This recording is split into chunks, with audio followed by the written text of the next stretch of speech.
இதை ஒன்னதான் முடிச்சுக்கிட்டு நம்ம பத்தி பேசிட்டு இருந்தாரு திரு ஸ்டாலின் அவர்களே. நான் கேட்கிற கேள்விக்கு பதில் சொல்லு. உண்மைதானே? பதில் சொன்னாரா? அதை விட்டுட்டு நான் கருப்பு சட்டை போட்டுக்கிட்டு மத்திய அரசு எதிர்ப்பேன், தமிழ்நாட்டுக்கும் டெல்லிக்கு தான் பிரச்சனை, தேர்தல் எங்க நடக்குது,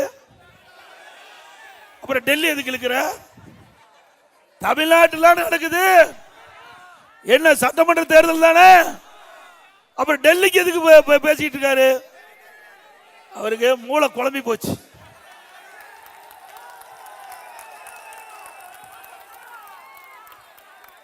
இது தமிழ்நாட்டில் நடக்கிற சட்டமன்ற பொது தேர்தல்.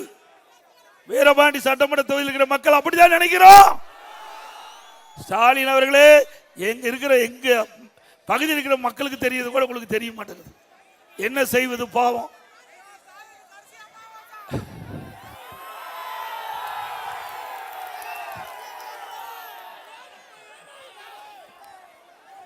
இன்னைக்கு அப்புறம் தம்பியே சொல்லிட்டாரு, இதோட கடைசி தேர்தலுங்க. இல்லைங்க, அவர் நல்லா இருக்கட்டும், சந்தோஷமா இருக்கணும், நம்முடைய வேட்பாளர்களை வெற்றி பெற்று அதிமுக ஆட்சி அமைக்கத அவர் வேடிக்கை பார்க்கணும். அதிமுக ஆட்சி அமைப்பது. ஆக திரு ஸ்டாலின் அவர்களே, இது தமிழ்நாட்டுக்கு நடக்கிற தேர்தல். நாங்க தெளிவுபடுத்திட்டோம், பல கூட்டத்தில் தெளிவுபடுத்தியாச்சு. ஏற்கனவே அதிமுக பாரதிய ஜனதா கூட்டணி அமைக்கின்ற பொழுது உள்துறை அமைச்சர் ஐடிசி ஹோட்டல்ல அனைத்து பத்திரிகையாளர் வச்சு பேட்டி கொடுத்தார். அதிமுக பாரதிய ஜனதா கூட்டணி தேசிய ஜனநாயக கூட்டணி, தேசிய ஜனநாயக கூட்டணி. இந்த கூட்டணிக்கு தமிழ்நாட்டில் நடக்கிற சட்டமன்ற தேர்தல், இந்த கூட்டணிக்கு அதிமுக தலைமை தாங்கும்.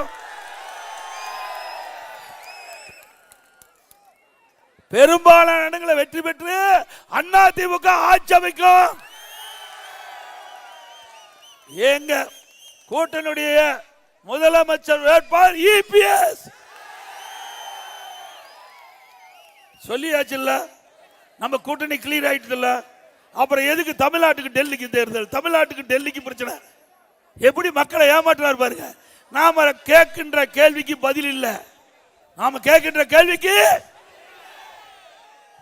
5 ஆண்டு திமுக ஆட்சி செஞ்சாங்களா? வீரபாண்டி சட்டமன்றம் செஞ்சாங்களா? ஸ்டாலின் அவர்களே, நான் ஏற்கனவே சட்டமன்ற உறுப்பினராக இருந்தவன், இந்த பகுதிக்கு மாவட்ட செயலாளராக பல ஆண்டுகளாக இருந்தவன். வீரபாண்டி சட்டமன்ற தொகுதியில் பல பேர் எனக்கு நேரடியாக தெரியும். சேலம் மாவட்டம் முழுவதும் நன்கு அறிந்தவன். இந்த சேலம் மாவட்டம் அதிமுக கோட்டை என்பது கடந்த முறை நிரூபித்தார்.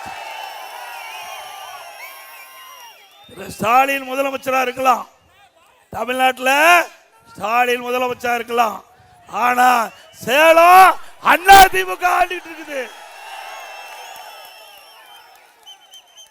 11 சட்டமன்ற தொகுதி, சேலம் மாவட்டத்தில் 11 சட்டமன்ற தொகுதி, அதுல அதிமுக கூட்டணி 10 இடத்துல ஜெயிச்சோம். 2021 10 இடத்துல ஜெயிச்சோம். அப்பவே அதிமுக கோட்டை. 2021 அதிமுக கோட்டை. அம்மா இல்ல, அம்மா இல்ல, நமக்கு தாய் இல்ல. ஒரு தாய் இல்லாத குடும்பத்தில் பிள்ளைகள் எப்படி கஷ்டப்படும், அப்படிப்பட்ட துன்பத்தில் கூட மக்கள் எங்களுக்கு ஆதரவளித்து கழக நிர்வாகிகள் தொண்டர்கள் இரவென்றும் பகல் என்றும் பாராம உழைச்சு 11 சட்டமன்ற தொகுதியில் 10 இடத்துல எங்களுக்கு வெற்றி கொடுத்தாங்க.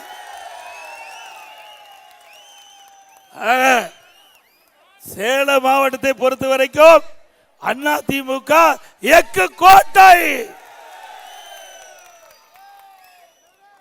இந்த தேர்தலில் 11க்கு 11 நாம ஜெயிக்கணும். அந்த ஒரு இடத்தை வெல்லுவதுதான் நம்முடைய இலக்கு. இன்றைக்கு 11 இடம் சட்டமன்ற தொகுதி சேலம் மாவட்டத்தில் 11க்கு 11 வெற்றி பெற வேணும். அதில் வீரபாண்டி சட்டமன்ற தொகுதி அதிக வாக்கு வித்தியாசத்தில் வெற்றி பெற்ற தொகுதியா இருக்கும். வெற்றி பெற செய்வீங்களா?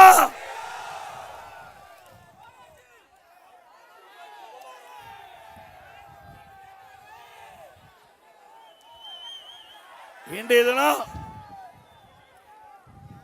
பார்த்தீங்கன்னா திரு ஸ்டாலின் சொல்லிட்டு இருக்கார், தமிழ்நாட்டுக்கு டெல்லிக்கும் நடக்கிற தேர்தல் இல்ல, தமிழ்நாட்டை சுரண்டி பிழைக்கும், தமிழ்நாட்டை சுரண்டி பிழைக்கும் திரு கருணாநிதி குடும்பத்திற்கும் தமிழ்நாட்டு மக்களை மீட்க நடக்கும் தேர்தல். தமிழ்நாட்டை சுரண்டி பிழைக்கும் திரு கருணாநிதி குடும்பத்திற்கும் தமிழ்நாட்டு மக்களை மீட்க நடக்கும் தேர்தல் சட்டமன்ற தேர்தல். நாம இந்த முறை மட்டும் வென்று ஆட்சி அமைக்காவிட்டா திரு ஸ்டாலினுடைய குடும்பம் சர்வாதிகாரமா மாறிடும். சிந்திச்சு பாருங்க. திரு கருணாநிதி, அதுக்கு ஸ்டாலின், இப்போ நம்ம கிராமத்தில் சொல்லுவாங்க, வாழை மரத்தில் இடக்கன்னு முட்டும் பார்த்தீங்களா, அப்படி முட்டிட்டு இருக்குது ஒண்ணு. யாரு? திரு உதயநிதி.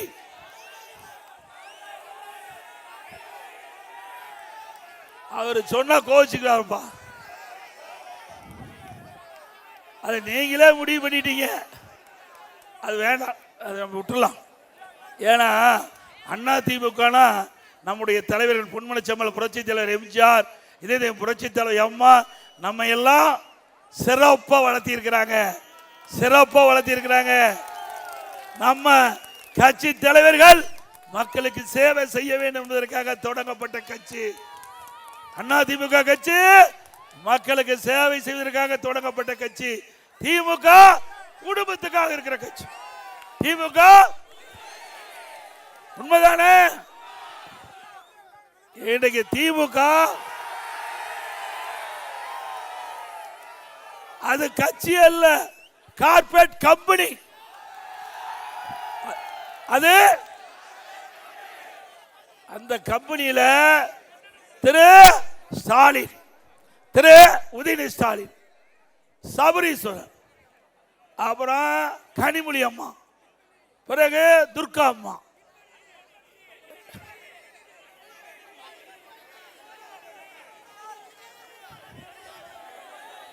இப்படி பல பேர் கம்பெனியில டைரக்டர் ஆக்குறாங்க.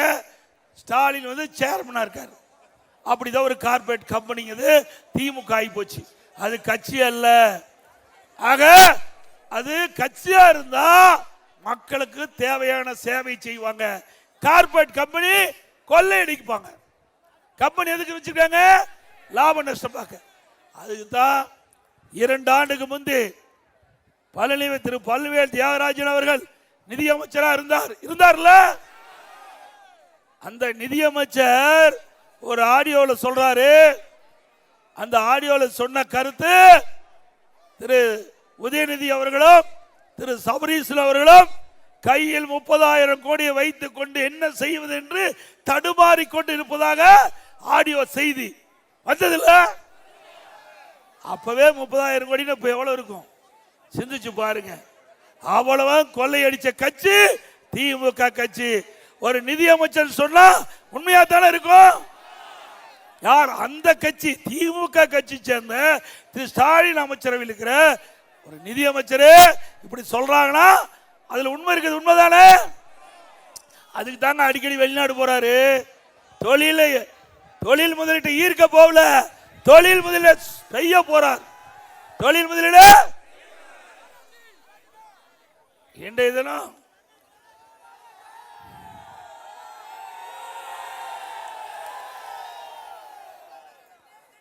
இன்னொரு மந்திரி இருக்காரு, 10 ரூபாய்க்கு பேர் போன மந்திரி.